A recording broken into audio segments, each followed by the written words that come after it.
तो लॉगरिदम का बच्चों ये लेक्चर नंबर 6 होगा। तो प्रीवियस लेक्चर नंबर 5 में अगर बात करें तो हमने अब तक क्या क्या पढ़ा है, अगर उसको थोड़ा सा रिकॉल कर ले तो लेक्चर 6 को आगे कंटिन्यू करने में हमें आसानी रहेगा और आपको भी बेहतर समझ में आएगा। दैट इज इम्पोर्टेंट है। ओके, तो लेक्चर 6 में अगर बात करें तो लेक्चर 6 में हमने बताया था कि ये लॉगरिदमिक इक्वेशंस को कैसे सॉल्व करना है, उसमें क्या क्या चीज़ें हैं, किन किन बातों पे हमें ध्यान रखना है, उसके ऊपर चर्चा हम कर रहे थे। ओके, तो लॉगरिदमिक इक्वेशंस में सबसे इंपॉर्टेंट बात डोमेन ऑफ द लॉग का हम ध्यान रखेंगे कि अगर हम लॉग का डोमेन ध्यान रखेंगे तो उसमें क्या होगा कि आंसर्स जो निकल के आएगा, आंसर्स को हमें काउंटर चेक करना है विद द ओरिजिनल इक्वेशन।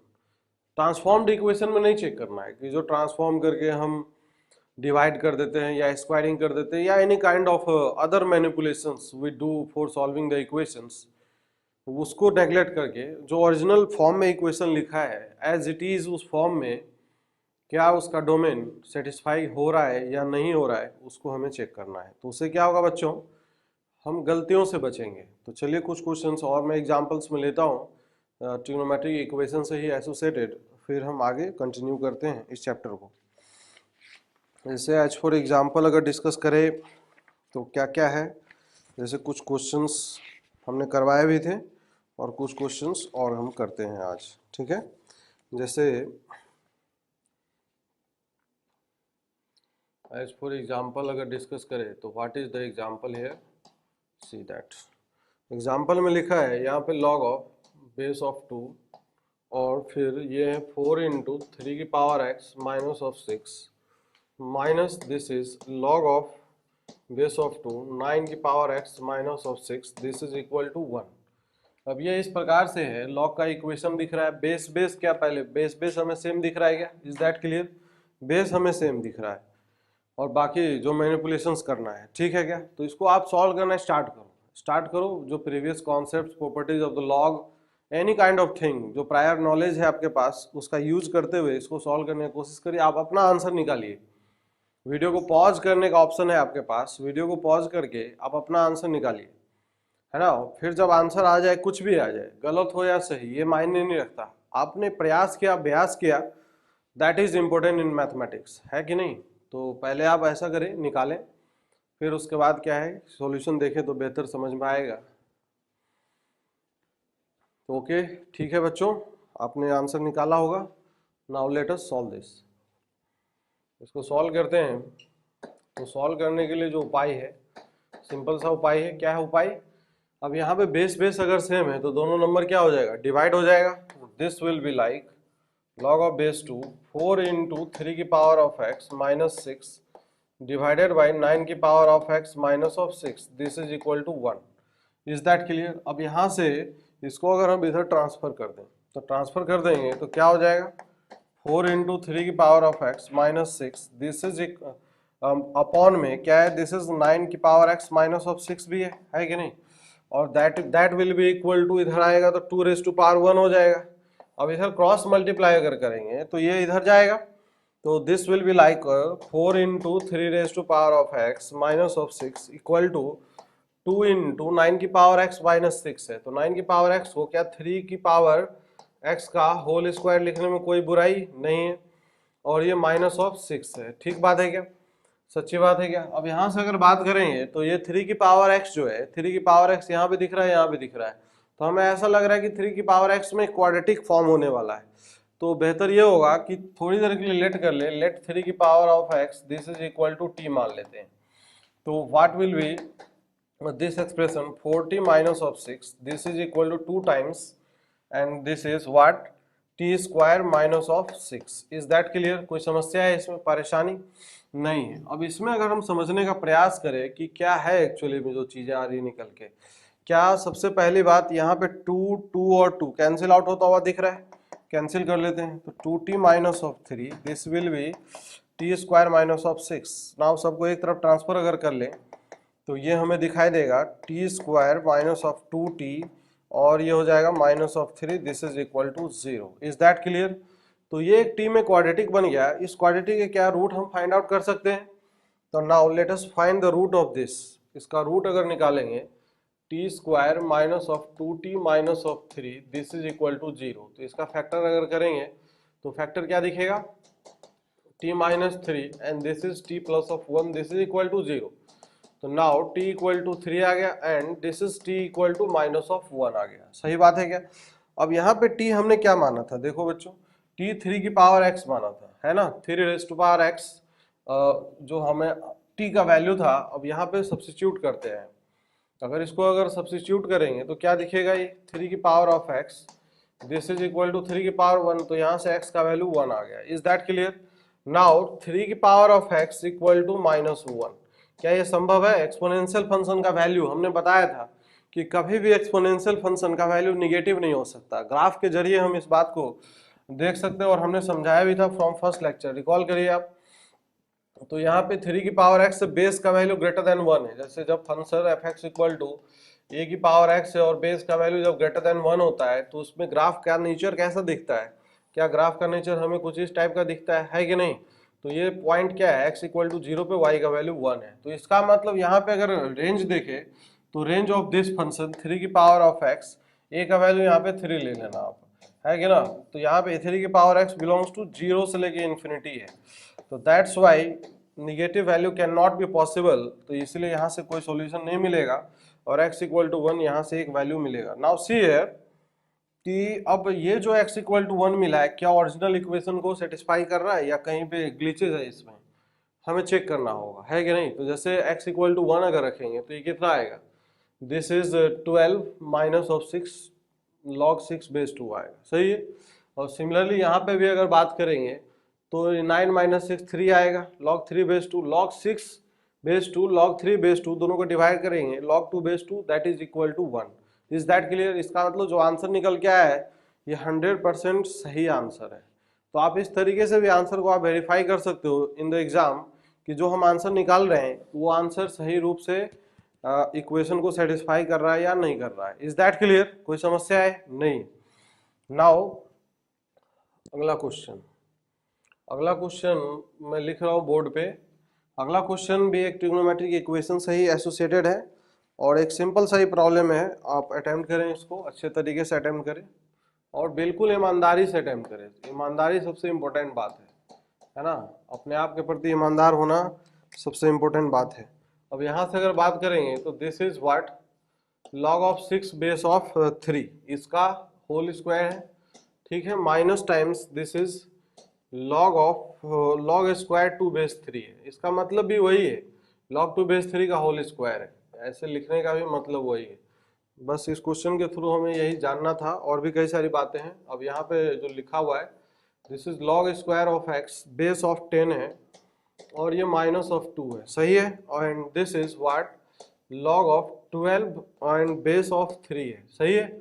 अब इसमें भी आपको x का वैल्यू कैलकुलेट करना है। तो क्वेश्चन को आप पूरा अच्छे तरीके से ऑब्जर्व करें, समझे, जाने कि क्या लिखा है, किस तरीके से लिखा है ना। तो फिर क्वेश्चन को आप अटेम्प्ट करें। पहले बात तो ये जो हम थोड़ा सा नोटेशन में अगर कहीं पे दिक्कत हो तो वो आप समझ लीजिए कि अगर कहीं पे इस तरीके से लिखा हो log square of x to the base of a, तो इसका भी यही मतलब है कि log of x to the base of a, है कि नहीं, इसका होल स्क्वायर।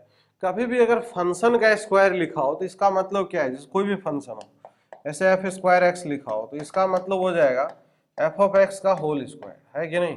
तो ये आगे भी फ्यूचर में कहीं पे भी दिखे तो उससे घबराने की जैसे आवश्यकता नहीं।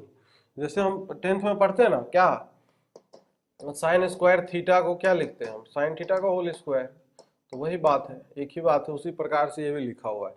तो आप अटेम्प्ट करने की कोशिश करिए। अगर आप अटेम्प्ट करेंगे, खुद से आंसर आएगा तो उसका सेटिस्फेक्शन आपके अंदर अच्छा होगा, है ना, that will satisfy you more, है ना। तो ठीक है बच्चों, अटेम्प्ट किया होगा आपने। नाउ इसका सॉल्यूशन हम देखते हैं। तो let us see the solution of this problem. इसका सॉल्यूशन अगर देखेंगे तो क्या है एक्चुअली में, किस तरीके से कॉन्फ़िगरेशन लिखा हुआ है, इस पूरे प्रॉब्लम का कॉन्फ़िगरेशन हमें समझने की आवश्यकता है, ठीक है। तो यहाँ पे अगर देखें तो this is a square minus of b square है।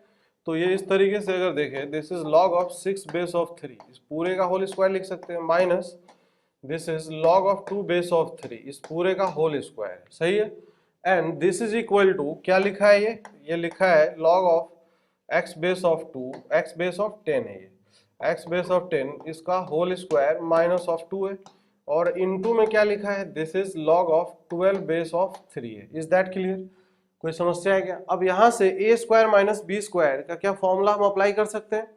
बिल्कुल अप्लाई कर सकते हैं। तो अप्लाई अगर करेंगे तो this will B log of क्या होगा, 6 बेस ऑफ 3 प्लस क्या होगा, log of 2 base of 3। Is that clear? इसमें कोई परेशानी नहीं होनी चाहिए। अब नाउ नेक्स्ट अगर देखें तो इनटू में क्या होगा, into this is log of 6 base of 3 minus times this is log of 2 base of 3। is that clear? अब इस तरफ अगर देखें तो एज इट इज रहेगा जो एक्सप्रेशन पहले से था, log of x base 10 इसका whole square minus of 2 into में क्या है, this is log of 12 base of 3 है। सही है। अब यहाँ पे अगर देखें तो यहाँ पे क्या लगेगा, प्रोडक्ट रूल लगेगा, product rule. Is that clear? तो यहाँ पे ये दोनों नंबर क्या हो जाएगा, मल्टीप्लाई हो जाएगा, 6 into 2 will be what, 12, log 12 base of 3 हो जाएगा। तो this is same as log of 12 base of 3 into क्या होगा, अब यहाँ पे ये डिवाइड हो जाएगा, तो डिवाइड हो जाएगा तो क्या आएगा, log of this is 6/2 that is 3 base of 3। Is that clear? अब ये क्या आ गया, log of x base of 10 इसका होल स्क्वायर माइनस ऑफ 2 है। सही है। And this is log of 12 base of 3 है। अब अगर यहां से देखें तो log 12 base of 3 equal to 0 तो नहीं है, ये कांस्टेंट क्वांटिटी तो हम दोनों तरफ कैंसिल आउट कर सकते हैं। लॉग 3 बेस 3 का वैल्यू कितना होता है, हम जानते हैं बचपन से 1 होता है, तो कोई दिक्कत नहीं है। नाउ सी हियर, हाँ तो अब यहां से जो एक्सप्रेशन थे अपने पास क्या थे, क्या आ रहा था, एक बार फिर से, तो log ऑफ x बेस 10 का होल स्क्वायर माइनस ऑफ 2, ठीक है। तो ये है log of x base of 10 का whole square minus of 2, this will be equal to 1। सही बात है क्या? कोई दिक्कत परेशानी नहीं है। इसको अगर हम इस तरफ लेके जाएंगे तो क्या दिखेगा बच्चों, ये देखिएगा log of x base of 10, सही है, इसका square equal to 2 plus of 1 3 आएगा। अब यहाँ से अगर देखें तो ये हो जाएगा log of x base of 10 this is equal to, एक आएगा प्लस √3 और एक क्या आएगा minus of √3। Is that clear? तो दैट्स वाई यहाँ से दो इक्वेशन बनेंगे अलग अलग, that is log of x base of 10 equal to √3 and दूसरा जो बनेगा that will be log of x base of 10 equal to minus of √3। Is that clear? कोई समस्या नहीं। तो यहां से जो x का वैल्यू आएगा, यहां से क्या आएगा x का वैल्यू, यहां से x का वैल्यू आएगा x इक्वल टू 10 की पावर में √3 आएगा। सही है। एंड यहां से जो x का वैल्यू आएगा x इक्वल टू 10 की पावर माइनस √3, ये निगेटिव वैल्यू नहीं है। एक्सपोनेंशियल फंक्शन का वैल्यू हमेशा ही पॉजिटिव होता है, छोटा वैल्यू होगा जरूर, 1 से छोटा होगा, क्योंकि निगेटिव है ना x, 10 का पावर x का अगर ग्राफ बनाएंगे तो कुछ इस तरह ग्राफ बनेगा, this is y equal to 10 raise to power of x। तो जब x का ये पॉइंट क्या है 0,1 है, जब x का वैल्यू निगेटिव में रखोगे माइनस इन्फिनिटी से 0 के बीच में, तो y का वैल्यू देखो 1 से नीचे ही रहेगा, 1 से कम होगा, लेकिन है तो पॉजिटिव ही, और ये भी पॉजिटिव वैल्यू है। तो नाउ अब हम चेक करना चाहें तो ओरिजिनल इक्वेशन को हम चेक कर सकते हैं कि कहीं पे किसी को लोचा तो नहीं हो गया है, पंगा तो नहीं फंस गया है। बिल्कुल नहीं, यहाँ पे तो कांस्टेंट कांस्टेंट है, यहाँ पे एक ही लॉग दिख रहा है जहाँ पे वेरिएबल्स है। तो ये है log ऑफ x बेस 10, बस x का वैल्यू पॉजिटिव होना चाहिए, x बेस 10 का होल स्क्वायर है, तो x का वैल्यू सिर्फ पॉजिटिव होना चाहिए जिससे कि log का डोमेन हमेशा डिफाइंड रहे। और जो दोनों रूट निकल के आ रहे हैं, क्या वो दोनों रूट अपने पास क्या आ रहे हैं, पॉजिटिव वैल्यू ही निकल के आ रहा है, तो इसलिए दोनों ही आंसर अपने पास एक्सेप्टेबल होंगे। बच्चे क्या करते हैं एग्जाम में कई बार गलती से, तो यहाँ पे अगर देखें तो x का जो वैल्यू है, x का वैल्यू 10 की पावर √3 और 10 की पावर माइनस ऑफ √3, तो क्या दोनों ही वैल्यू पॉजिटिव है, ये वैल्यू ग्रेटर देन 1 होगा, ये वैल्यू लेस देन 1 होगा, 0 to 1 के बीच में कोई वैल्यू होगा, बट है पॉजिटिव वैल्यू ही, that's why both value of x are acceptable. तो इसलिए x क्या लिखेंगे, x बिलोंग्स टू, ये हो जाएगा दोनों ही वैल्यू 10 की पावर माइनस ऑफ √3 और 10 की power √3। Is that clear? This will be the answer of this problem. तो इसमें कोई समस्या और विपत्ति आपत्ति जैसी बात नहीं होनी चाहिए, बहुत ही सिंपल सा कॉन्सेप्ट है, बहुत सिंपल सी बात है, ठीक है क्या। तो ट्रिग्नोमेट्रिक ये लॉगरिथमिक इक्वेशन से एसोसिएटेड हमने कई सारे क्वेश्चंस देखे। अब आपका मेन काम ये होगा कि जो असाइनमेंट आपको दिए जाते हैं, ठीक है ना, उसमें जो क्वेश्चंस हैं एक एक क्वेश्चन को 1 by 1 करें, है ना, उसमें अगर डाउट आती है, दिक्कत आती है, तकलीफ आती है तो आप पूछें, दैट इज इम्पोर्टेंट है। तो now see that see that. अब हम इसमें एक टॉपिक है, छोटा सा एक टॉपिक है, उसको हम डिस्कस कर लेते हैं, फिर उसके बाद लॉग का अपना द एंड भी हो जाएगा। तो छोटा सा एक टॉपिक है, that is characteristics and mantissa, है ना, कैरेक्टरिस्टिक्स एंड मैंटिसा। मैं लिख देता हूँ हेडिंग,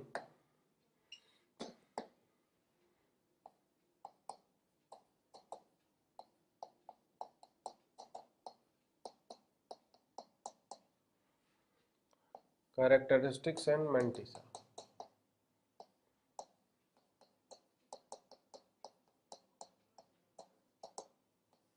नाम पे नहीं जाना है, इसके काम पे जाना है कि एक्चुअली ये करता क्या है ये। तो क्या होता है, कोई भी एक नंबर है, ठीक है ना, उस नंबर का लॉग वैल्यू निकालेंगे टू द बेस 10 या कोई भी बेस में, है ना। तो उसका जो ग्रेटेस्ट इंटीजर पार्ट होगा, ग्रेटेस्ट इंटीजर फंक्शन पहले आपको पता होना चाहिए।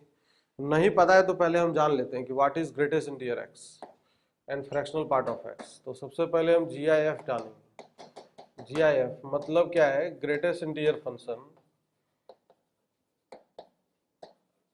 Greatest integer function less than और equal to x, less than और इक्वल टू, ठीक है।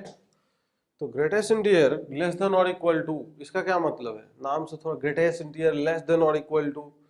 तो जैसे एज फॉर एग्जांपल अगर बात करें, इसको डिनोट कैसे करते हैं, ग्रेटेस्ट इंटीजर ऑफ जैसे 2.6 है, ग्रेटेस्ट इंटीजर ऑफ 2.6। तो नंबर लाइन पहले देखते हैं, नंबर लाइन है क्या, नंबर लाइन है 0, this is 1, this is 2, this is 3 and this is 4। Is that clear. 2.6 को अगर लोकेट करेंगे तो 2.6 हमें कहाँ पे लोकेट होता हुआ दिखेगा, इधर कहीं दिखेगा, 2 और 3 के बीच में दिस इज 2.6 है, सपोज दैट। तो इसका अगर जो ब्रैकेट में लिखा हुआ है यही इसका डेफिनेशन भी है, ग्रेटेस्ट इंटीजर लेस देन और इक्वल टू एक्स। जो x का वैल्यू 2.6, उससे छोटे जितने भी इंटीजर्स होंगे उसमें जो ग्रेटेस्ट होगा that will be the value of this function. बात समझ में आई। 2.6 से छोटा जितना भी इंटीजर है उसमें जो ग्रेटेस्ट होगा that is the value of the greatest integer function.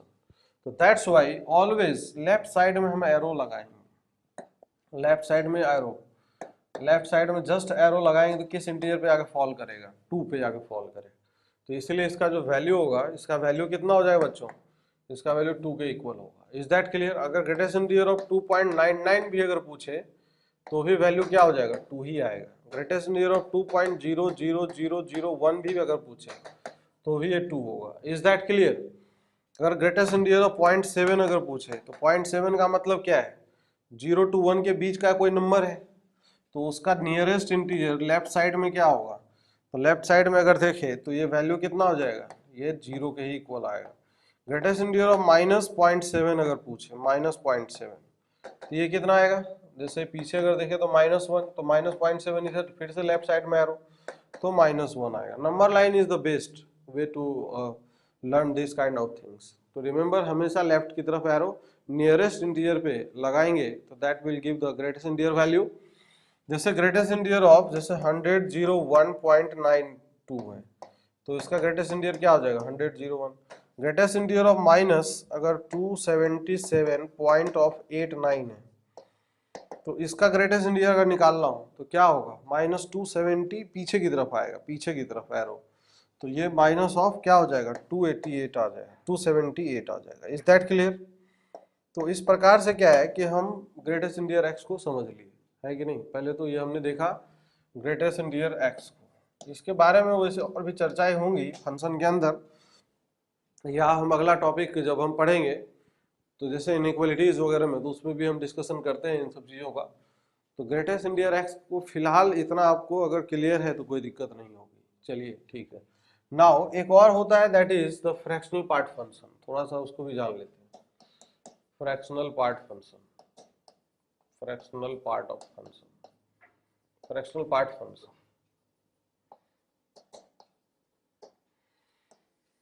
तो फ्रैक्शनल पार्ट को दिखाते कैसे हैं, ये इस प्रकार से दिखाते हैं। जैसे अगर कोई नंबर बनेगा, कोई एक नंबर ले लो, रियल नंबर, तो कोई अगर एक रियल नंबर ले ले तो दैट रियल नंबर दो चीजों से मिलके बना होता है, एक इंटीजर होगा, दूसरा फ्रैक्शन होगा, है कि नहीं। तो क्या होगा, जैसे अगर बात करें फ्रैक्शनल पार्ट ऑफ 2.1 क्या हो जाएगा, फ्रैक्शनल पार्ट ऑफ 2.1, इसमें जो इंटीजर हटा के अगर बात करें तो फ्रैक्शन बचेगा कितना, 0.1 बचेगा, तो दिस इज द 0.1। नाउ अगर बात करें फ्रैक्शनल पार्ट ऑफ क्या 2.77, तो क्या हो जाएगा 0.77 आएगा, सही है। जैसे फ्रैक्शनल पार्ट ऑफ 5.09 अगर है तो ये 0.09 आएगा, सही है। ये इस प्रकार से आएगा। इसमें अगर कोई समस्या, फ्रैक्शनल पार्ट ऑफ -1.7 अगर पूछ ले तो बच्चे क्या करते हैं, कई बार इसका आंसर 0.7 दे देते हैं। नहीं, 0.7 नहीं होगा इसका आंसर, 0.7 गलत है। वाई इट इज गलत, वाई इट इज रॉन्ग, क्यों रॉन्ग है ये? अरे एक्चुअली क्या है, -0.17 का फ्रैक्शनल इंटीग्रल पार्ट -1 नहीं है। इंटीग्रल पार्ट अभी अभी जो ग्रेटेस्ट इंटीजर फंक्शन पढ़ा था वो -2 आएगा। तो अगर हम इसको ऐसे करके लिख ले कि जैसे फ्रैक्शनल पार्ट ऑफ पूछा है ना -1.7, तो इसको हम ऐसे करके लिखेंगे -2 प्लस क्या 0.3 लिख सकते हैं। तो ये इसका इंटीग्रल पार्ट है, this is the fractional part, तो यही इसका वैल्यू 0.3 हो जाएगा, सही है। तो एक रिलेशन एस्टेब्लिश हो जाता है कि कोई एक नंबर x है, तो एक नंबर x है तो वो नंबर x में दो पार्ट से मिलके बना होगा, एक होगा इंटीग्रल पार्ट, दूसरा होगा फ्रैक्शनल पार्ट। तो number x equal to this is greatest integer of x plus this is the fractional part of x, this is the relationship होता है दोनों के बीच में। Remember this. ये क्यों हो रहा है, इसका फीलिंग समझ में आ रहा है? इसका फीलिंग यही है, फीलिंग यही है। क्या है फीलिंग? कि कोई एक नंबर x है, उसमें एक इंटीजर भी होगा, फ्रैक्शन भी होगा, तो इसीलिए हम फ्रैक्शन पार्ट ऑफ x को more specifically x minus greatest integer of x लिखे तो that will be much better, ठीक है ना, अच्छा होगा समझने के लिए, दृष्टिकोण से अच्छा होगा। अब जैसे कोई भी किसी का भी निकालना हो, जैसे लेट सपोज दैट हमें निकालना हो फ्रैक्शनल पार्ट ऑफ √2, तो फ्रैक्शनल पार्ट ऑफ √2 क्या हो जाएगा, this is √2 minus greatest integer of √2 आएगा। तो ग्रेटेस्ट इंटीजर ऑफ √2 हम जानते हैं कितना होता है, वैल्यू कितना होता है ग्रेटेस्ट इंटीजर का, 1.414 का ग्रेटेस्ट इंटीजर 1 आएगा। तो that's why this value will be equal to √2 minus of 1। तो ये आंसर आएगा। Is that clear? तो ये आंसर आ जाएगा √2 माइनस ऑफ 1। तो ये हो गया greatest integer x and fractional part of x function के बारे में कुछ बातें हो गई। तो सर अब इसका यूज क्या है यहाँ पे, तो वही हम समझने वाले हैं कि लेट सपोज दैट कोई एक नंबर है,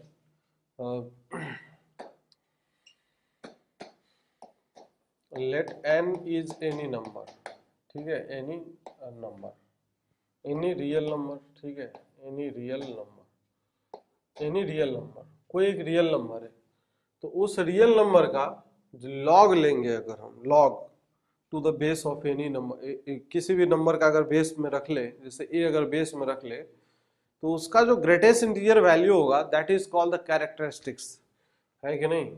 तो then characteristics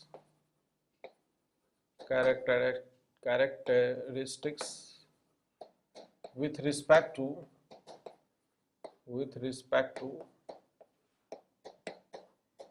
base a equal to हो जाएगा इस नंबर का लॉग वैल्यू लो, log of n to the base of a, और इसका जो ग्रेटेस्ट इंटीजर होगा this is called the what, characteristics, इसको कैरेक्टरिस्टिक्स बोलेंगे।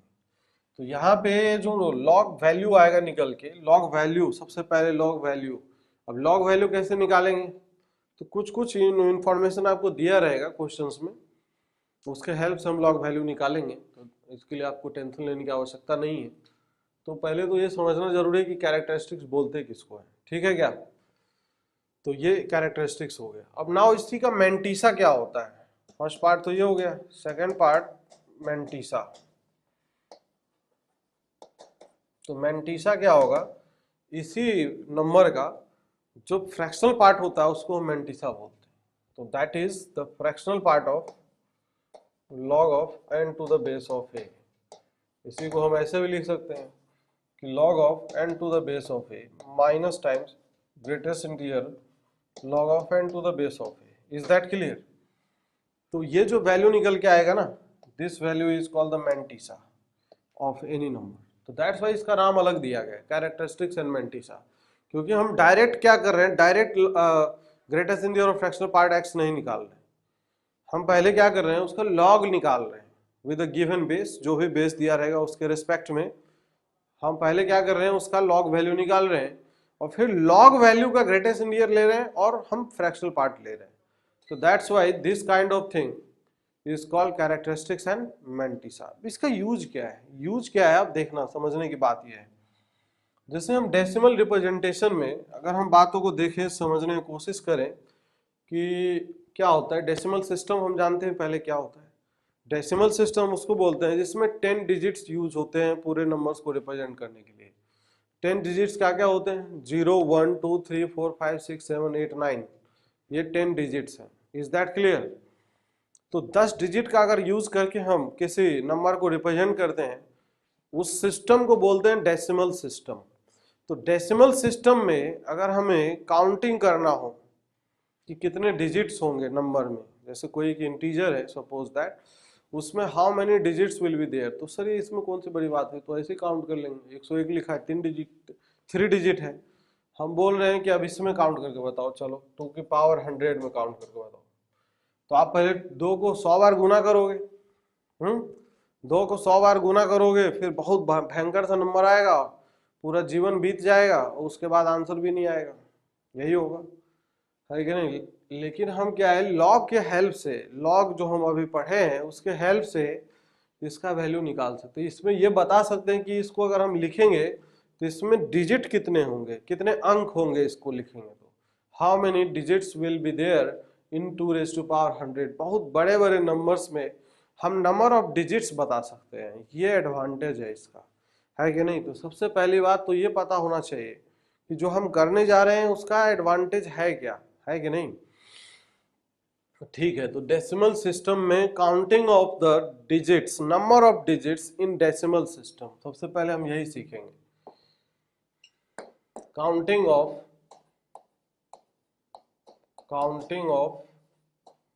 number of digits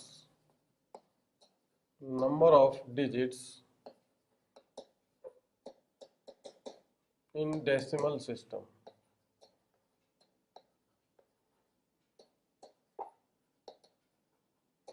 ठीक है, डेसिमल सिस्टम में नंबर ऑफ डिजिट्स काउंट करना सीखेंगे।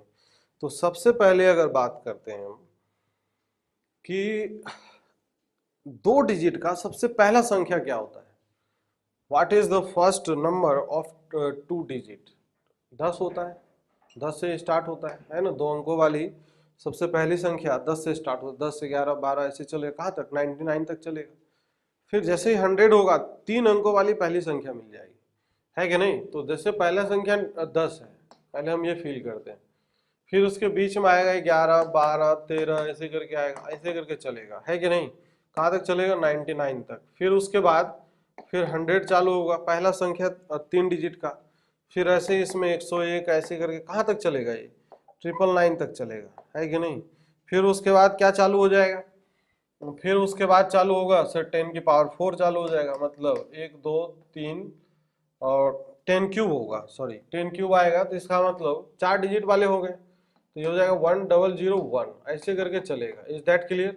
और फिर उसके बाद कितना आएगा, 49 आएगा, फिर उसके बाद 1 2 3 4, ठीक है, 4 जीरो आएगा, मतलब 5 डिजिट का पहला संख्या है।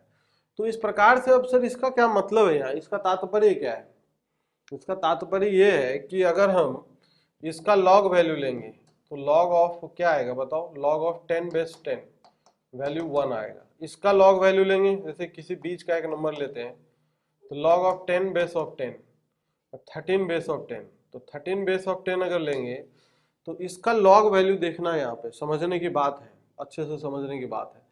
log ऑफ 13 बेस 10 का जो वैल्यू होगा 1 से थोड़ा सा अधिक होगा, हल्का सा अधिक होगा, है कि नहीं। तो इसका ग्रेटेस्ट इंटीजर वैल्यू लेंगे तो ये भी 1 के ही इक्वल आएगा। Is that clear.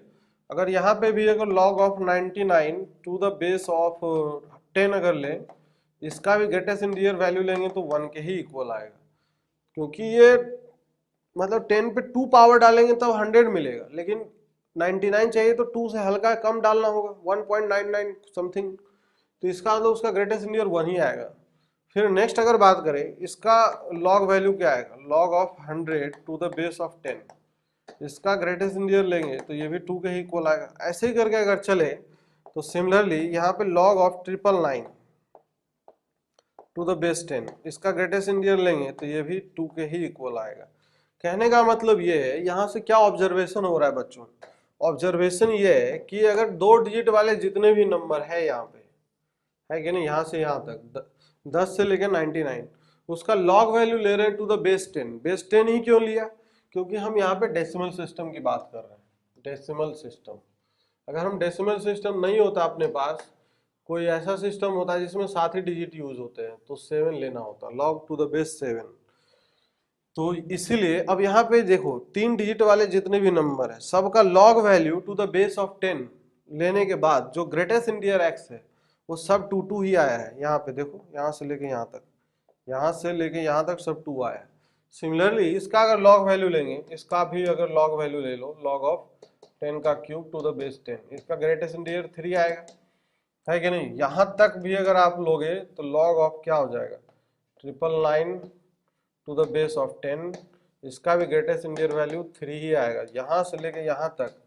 मतलब कुल मिला के बात ये हुई कि 3 डिजिट वाले जितने भी, 4 डिजिट वाले जितने भी नंबर्स है, उसका अगर ग्रेटेस्ट इंटीजर x ले लें तो लॉग लेने के बाद, तो वो एक 3 के इक्वल आएगा। तो कोई ना कोई एक संबंध जरूर है।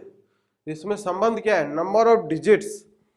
अगर हम इसमें बात करें तो नंबर ऑफ डिजिट्स और जो कैरेक्टरिस्टिक्स है, characteristics of that number. Characteristic का मतलब, किसी नंबर का अगर कैरेक्टरिस्टिक्स बोले तो क्या है, उसका पहले लॉग वैल्यू लेंगे, डेसिमल सिस्टम है to the base 10, log value to the base 10 लेने के बाद उसका जो ग्रेटेस्ट इंटीजर x है that is called the characteristics. तो कैरेक्टरिस्टिक्स और नंबर ऑफ डिजिट्स में क्या संबंध है? संबंध ये है कि जो कैरेक्टरिस्टिक्स आ रहा है उसमें अगर +1 ऐड करेंगे तो हमें नंबर ऑफ डिजिट मिल जाएगा। जैसे यहाँ पे 1 है तो नंबर ऑफ डिजिट 2 है, यहाँ पे 2 है कैरेक्टरिस्टिक तो नंबर ऑफ डिजिट कितने हैं, 3 है। अब यहाँ पे कैरेक्टरिस्टिक्स अगर 3 है तो नंबर ऑफ डिजिट 4 है, कैरेक्टरिस्टिक्स अगर 3 है तो नंबर ऑफ डिजिट p यहाँ पे 4 है। तो इस प्रकार से अगर ऐसे कैरेक्टरिस्टिक्स अगर 4 आया तो नंबर ऑफ डिजिट 5 हो जाएगा, एक एक्स्ट्रा हो जाएगा, है कि नहीं। तो इसीलिए नंबर ऑफ डिजिट्स का आप फॉर्मूला निकल के आ गया कि how to calculate the number of digits in a big number. बहुत बड़े नंबर में अगर नंबर ऑफ डिजिट कैलकुलेट करना हो तो हम कैसे कैलकुलेट करेंगे। Is that clear? तो यहाँ पे अब यहाँ से जो कंक्लूजन निकल के आया है दैट इज इक्वल टू, तो हम इस चीज को लिखते हैं कि number of digits, number of digits before decimal लिखना ज्यादा सही होगा। Number of digits before decimal, अगर बीच का कोई एक नंबर है कि नहीं, तो बीच का अगर कोई एक नंबर है, जैसे मान लो डेसिमल वाला नंबर है, जैसे 1000.05, तो उसका भी लॉग वैल्यू लेंगे, कैरेक्टरिस्टिक्स निकालेंगे तो 3 आएगा। तो इसलिए number of digits before decimal in any number, number of significant digits before decimal, decimal से पहले कितने डिजिट्स आ रहे हैं वी कैन काउंट हियर। तो number of digits before decimal, before decimal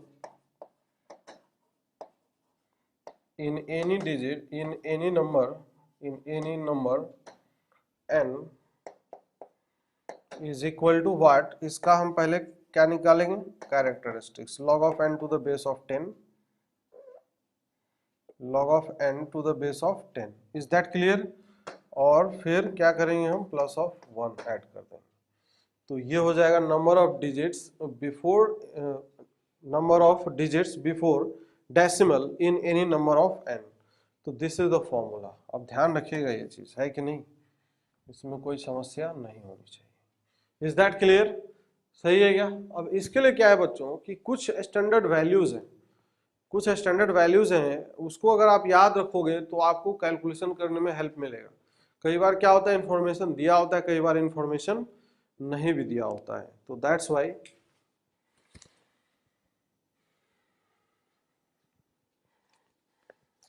तो कुछ स्टैंडर्ड वैल्यूज जिसके ऊपर हम बात कर रहे हैं, जैसे समथिंग स्टैंडर्ड वैल्यूज क्या है, that I will suggest you to remember, है ना, उसका वैल्यू आप याद रखें।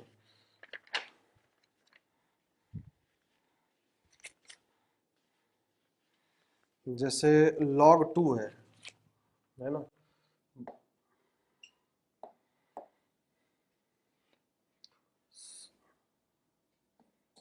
सम इम्पोर्टेंट वैल्यूज,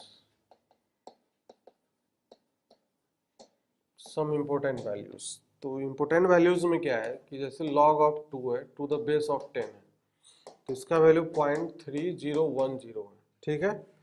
एंड फिर नेक्स्ट अगर बात करें log of 3 to the base of 10 है, log of 3 to the base of 10 है 0.4771 है, सही है। फिर अगर नेक्स्ट अगर डिस्कस करें तो ये तो ठीक है, ये दोनों वैल्यू अगर याद है तो इस दोनों के हेल्प से हम log 5 का भी वैल्यू निकाल सकते हैं। जैसे एज फॉर एग्जांपल अगर बात करें हम log ऑफ 5 निकाल रहा हूँ, log 5 टू द बेस 10, तो log 5 को हम क्या लिख सकते हैं, ऐसा लिख सकते हैं क्या कि 5 को लिख सकते हैं sir 10/2 to the base of 10, सही बात है कि नहीं। तो यहाँ से अगर देखें तो ये डिवाइड कर सकते हैं, तो log of 10 base of 10 minus log of 2 base 10 आएगा, सही है। तो 1 माइनस log ऑफ 2 बेस 10 आएगा, ये log 5 बेस 10 का वैल्यू है, बेस 10 है, ध्यान रखना है, बेस 10 है। This is the value of log of 5 base 10। log 2 base 10 का वैल्यू पता है 0.3010, तो यहाँ पे अगर रख देंगे तो दिस इज 1 माइनस 0.3010। अब कुछ कुछ आएगा और इरेशनल नंबर्स होते हैं सारे के सारे, but these are the approximate values, है ना। तो इसमें से अगर घटाएंगे तो कितना आएगा, अगर इसको घटा लेते हैं तो 1.0000, ठीक है।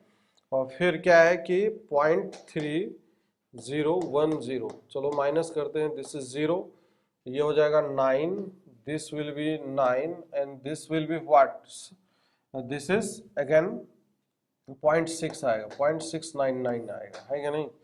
तो दिस इज 0.699 समथिंग आएगा, ठीक है। आई विल सजेस्ट कि लॉग में आप अप्रोक्सीमेशन ना करें, है ना, एज इट इज याद रखें, क्योंकि लॉग क्या है, वैल्यू को कंप्रेस करता है, बहुत ही छोटे वैल्यू में, बहुत ही छोटा वैल्यू में बहुत बड़ा नंबर हिडन होता है। तो दैट्स वाई क्या है कि आप इसमें अप्रोक्सीमेशन बिल्कुल ना यूज करें, अप्रोक्सीमेशन विल मिसलीड यू, है ना, आंसर गलत दे सकता है। तो इसलिए याद रखें, कम से कम 3 डिजिट भी याद रखेंगे तो ठीक है। 0.3010, this is 0.4771 and this is 0.6990। Is that clear, इतना 2, 3 और 5 का, है ना, इसका वैल्यू याद रखें। बाकी इसके अलावा जो बाकी केमिस्ट्री जैसे पढ़ोगे, फिजिक्स जैसे पढ़ोगे, तो वहाँ पे भी जैसे लॉ के कुछ वैल्यूज अपीयर होंगे, वो दिखाई देंगे आपको, तो वो भी अब याद रख लोगे तो that will be much more useful to you. तो वो वैल्यू क्या है वो मैं लिख दे रहा हूँ आपके लिए। This is ln of 2। ln2 का क्या मतलब है, ln2 का मतलब है बेस ई लिया गया, नेचुरल लॉगरिथम, मतलब ये है this is log of 2 to the base of e, ये है इसका मतलब, log of 2 to the base of e. तो दिस वैल्यू कम्स 0.693। तो ये केमिस्ट्री में जैसे पढ़ोगे तो वहाँ पे टी हाफ अगर निकालते हैं, फर्स्ट ऑर्डर रिएक्शन होता है, हाफ लाइफ का टाइम अगर निकालते हैं तो T half equal to ln2/k आता है, मतलब 0.693/k, where k is the reaction constant होता है। तो इस कहने का मतलब ये है कि जो हम मैथ्स में पढ़ते हैं ऐसा नहीं है कि उसका यूज फिजिक्स में नहीं होगा, केमिस्ट्री में नहीं होगा। Math is a tool, math एक टूल है ना, तो उसका यूज हमें हर जगह चाहिए। अब यहाँ पे जैसे ln10 है, ln10 का वैल्यू अगर चाहिए तो ln10 का मतलब क्या है, इसका मतलब है log of 10 to the base of e है। तो इसका वैल्यू अगर याद रखना हो 2.303, this is the value of ln10, ठीक है, ये वैल्यू याद रख सकते। तो ln10 कैसे आया, बिल्कुल आसानी से आ जाएगा। तो ये इस प्रकार से निकाल सकते हो, जैसे अगर मतलब इसमें अगर ट्रांसफॉर्म करना हो तो ट्रांसफॉर्म करने के लिए जो तरीका है, ये सब फैक्टर है actually, these are the factors जो हेल्प करेगा आपको ट्रांसफॉर्म करने में। जैसे क्या है कि मैं बताऊं कि log ऑफ एनी नंबर निकाल रहा हूँ, ln ऑफ एनी नंबर निकाल रहा हूँ, जैसे ln ऑफ a निकाल रहा हूँ, तो ln ऑफ a का मतलब क्या हो जाएगा, log of a to the base of e, log of a to the base of e होगा। तो इसको हम ऐसे करके लिख सकते हैं, log of a to the base of 10 upon this is log of e to the base of 10। इसको अगर ऊपर ले जाएंगे तो ये हमें क्या दिखाई देगा, log of 10 to the base of e into log of a to the base of 10। तो log 10 बेस e का वैल्यू 2.303 है। तो दैट्स वाई यहाँ पे कन्वर्ट करने के लिए अपने पास एक फॉर्मूला आ गया है कि नहीं, कि ln ऑफ 10 अगर लिखेंगे तो ln ऑफ a अगर किसी नंबर का लिखना हो तो ln of a equal to this is ln of 10, ln of क्या हो जाएगा 10 into this is what log of a base 10। तो ln 10 का वैल्यू पता है 2.303 log of a to the base of 10। तो log और ln में क्या रिलेशन है, ये रिलेशन है, इसका आप इस्तेमाल करके कभी भी इंटर कन्वर्जन कर सकते हो। This is also important to remember, this is very important to remember, ठीक है, ये भी एक important point two remember.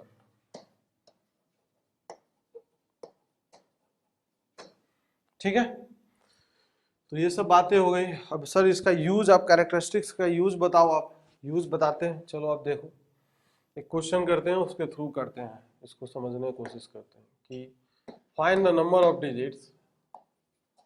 Example ये है, find the number of digits in n equal to 2 की पावर, चलो 100 ही ले लेते हैं, ठीक है। इसमें कितने डिजिट्स होंगे, how many number of digits will be there in 2 की पावर 100, कितने होंगे, इसको कैलकुलेट कर सकते हैं हम, बिल्कुल कर सकते हैं। तो वही काम है, नंबर ऑफ डिजिट्स का जो फॉर्मूला है, सबसे पहले हम क्या करेंगे, कैरेक्टरिस्टिक्स ऑफ n निकालेंगे। तो इसका सॉल्यूशन अगर करने जाए तो कैरेक्टरिस्टिक्स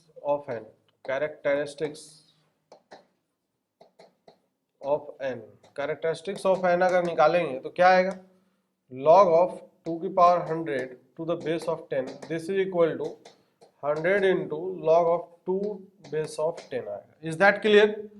अब यहाँ से log 2 बेस 10 का जो वैल्यू है, वैल्यू हम जानते हैं कितना होता है, अभी अभी हमने देखा है 0.3010, ठीक है, ये होता है। अब 100 से अगर मल्टीप्लाई कर देंगे तो ये हमें क्या दिखाई देगा, 100 से जैसे ही मल्टीप्लाई करेंगे तो this will B 30.10। Is that clear? तो अब इसका कैरेक्टरिस्टिक्स अगर निकालना था तो इसका ग्रेटेस्ट इंडियर ले लो, ठीक है, ग्रेटेस्ट इंडियर अब ले लें। तो इसका ग्रेटेस्ट इंडियर, इसका भी ग्रेटेस्ट इंडियर लगा दो, यहाँ भी लगा दो ग्रेटेस्ट इंडियर, यहाँ भी लगा दो ग्रेटेस्ट इंडियर, तो वैल्यू कितना हो जाएगा, 30 हो जाएगा। सही बात है क्या? अब नाउ नंबर ऑफ डिजिट्स क्या हो जाएगा, फॉर्मूला नंबर ऑफ डिजिट्स, जो फॉर्मूला अभी हमने डेवलप किया था उस फॉर्मूले को यूज कर लेते हैं। Number of digits equal to क्या हो जाएगा, this is log of n to the base of 10 characteristics of n plus of 1 that is equal to 30 plus of 1, मतलब 31 डिजिट्स आएंगे इसमें। 2 की पावर 100 को अगर हम लिखेंगे तो एक बहुत भयंकर सा नंबर होगा जिसमें क्या होगा, 31 डिजिट्स दिखाई देंगे। तो इस प्रकार से हमने इसका एप्लीकेशन देख लिया। कोई भी नंबर लिखा हो तो हम उसके लिए number of digits before decimal निकाल सकते हैं। सही बात है क्या? इसमें डेसिमल 0.00, ठीक है, कोई समस्या नहीं है।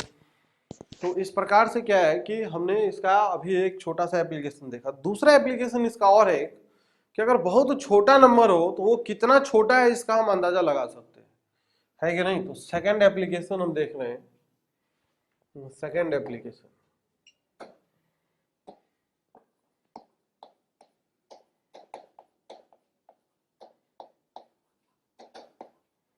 तो डेसिमल सिस्टम में फिर से वही बात, जब डेसिमल फॉर्म में रिप्रेजेंट करेंगे उस नंबर को, तो डेसिमल फॉर्म में जब हम रिप्रेजेंट करेंगे तो वो कितना छोटा नंबर आ रहा है उसका हम अंदाजा लगा सकते हैं। तो सर कितना छोटा नंबर कैसे आइडिया लगेगा, तो बस डेसिमल के बाद कितने जीरो आ रहे हैं इसका भी अगर आइडिया लग जाता है तो पता चल जाता है कि कितना छोटा नंबर है।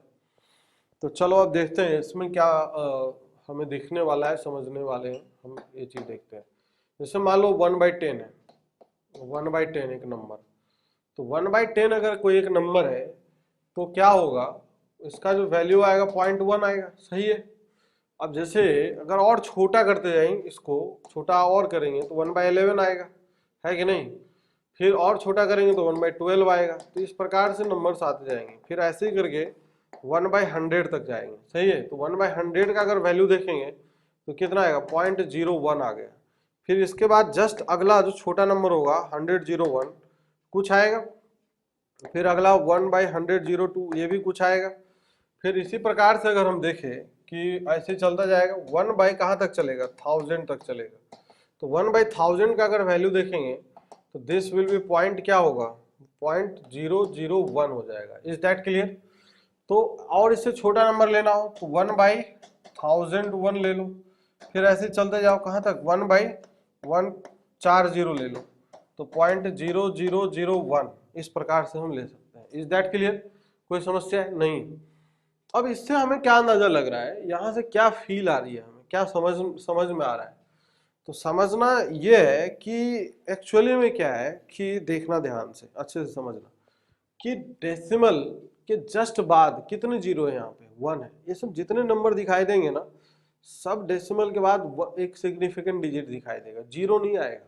जीरो यहाँ पे चालू होगा, इधर यहाँ पे एक और जीरो चालू होगा यहाँ से 1/100 के बाद से, सही है। फिर नेक्स्ट फिर एक जीरो, जैसे आप यहाँ पे जितना भी नंबर निकालेंगे ना इसके बीच में, वो सब ऐसे ही आएगा 0.02 समथिंग, 0.03 ऐसे कुछ कुछ आने लग जाए।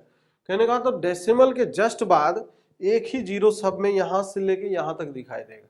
फिर नेक्स्ट अगला हमें यहाँ पे दिखाई देगा परिवर्तन, फिर अगला इस बीच में जितने नंबर होंगे फिर अगला हमें यहाँ पे परिवर्तन दिखाई देगा।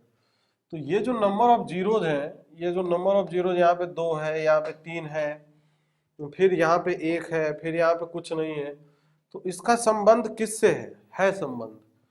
जब हम इस नंबर का लॉग वैल्यू निकालेंगे तो लॉग वैल्यू से इसका संबंध है। तो इसका greatest integer of this quantity देखते हैं तो क्या है संबंध, देखते हैं। log of 1/10 to the base of 10, इसका ग्रेटेस्ट इंटीजर वैल्यू कितना आएगा, -1 आएगा। फिर इसका ग्रेटेस्ट इंटीजर वैल्यू निकालेंगे, जैसे log of 1/100 to the base of 10, तो वैल्यू कितना आएगा, -2 आएगा। फिर सिमिलरली इसका ग्रेटेस्ट इंटीजर वैल्यू निकालेंगे तो log of 1/1000 to the base of 10, तो इसका ग्रेटेस्ट इंटीजर वैल्यू भी कितना आएगा, -3 आएगा, सही है। तो फिर सिमिलरली इसका अगर ग्रेटेस्ट इंटीजर वैल्यू निकालेंगे log of 1/40 to the base of 10, ठीक है, तो ये भी -4 आ गया। तो सर इससे क्या रिलेशन है, इसका कुछ है रिलेशन क्या? बिल्कुल बच्चों रिलेशन है।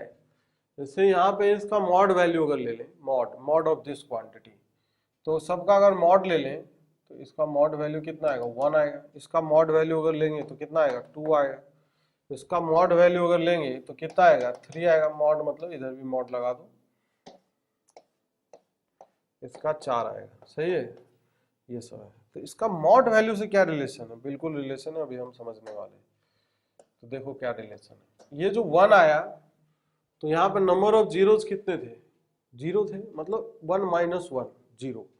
फिर यहाँ पे कितने जीरो हैं, 1 जीरो है, 2 - 1। फिर यहाँ पे 2 जीरो है, दैट इज 3 - 1, सही है। यहाँ पे कितने जीरो है, 3 जीरो है, 4 - 1, एक एक कम करना है, ठीक है। तो ये है एक्चुअली में यहाँ पे एक रिलेशन जिसको हमें समझना है। अगर कोई नंबर कितना छोटा है उसका अंदाजा लगाना हो तो भी हम लॉग के हेल्प से लगा सकते हैं। मतलब कोई नंबर कितना बड़ा है, कितना ग्रेटर है, उसका भी अंदाजा लगेगा, और कोई कितना छोटा है उसका भी अंदाजा लगेगा। तो यहाँ से हम अब फॉर्मूला डेवलप करने वाले हैं, यही चीज समझने वाले हैं कि नंबर ऑफ, तो फॉर्मूला अब यहाँ से ये बन जाएगा, दिस इज फॉर्मूला, क्या बन जाएगा, number of zeros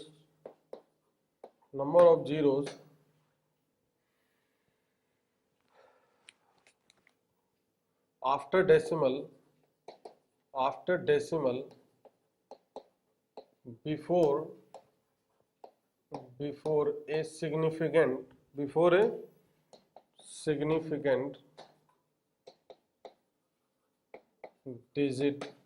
significant digit in n, number of zeros after decimal before a significant digit in number n, कोई एक नंबर n होगा तो दैट इज गिवन बाय, क्या करेंगे हम, इसका log निकालेंगे, log of n to the base of 10, क्योंकि निगेटिव में आएगा वैल्यू, बहुत छोटा रहेगा तो, है ना। इसका ग्रेटेस्ट इंटीजर लेंगे और फिर इस पे मॉड लगाएंगे एंड इस पे एक माइनस लगा देंगे, -1, ठीक है। तो this is the formula, remember रहेगा, याद रहेगा। एक क्वेश्चन करते हैं, क्वेश्चन से हमें ज्यादा क्लियर होगा कि क्या एक्चुअली में हम करने वाले हैं, ठीक है। तो चलिए अब देखते हैं, let us do a simple problem here. एक सिंपल सा प्रॉब्लम करते हैं तो हमें अच्छे से समझ में आ जाएगा।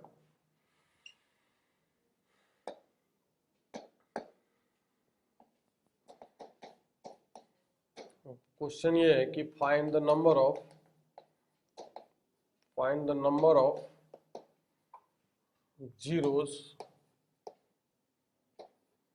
after decimal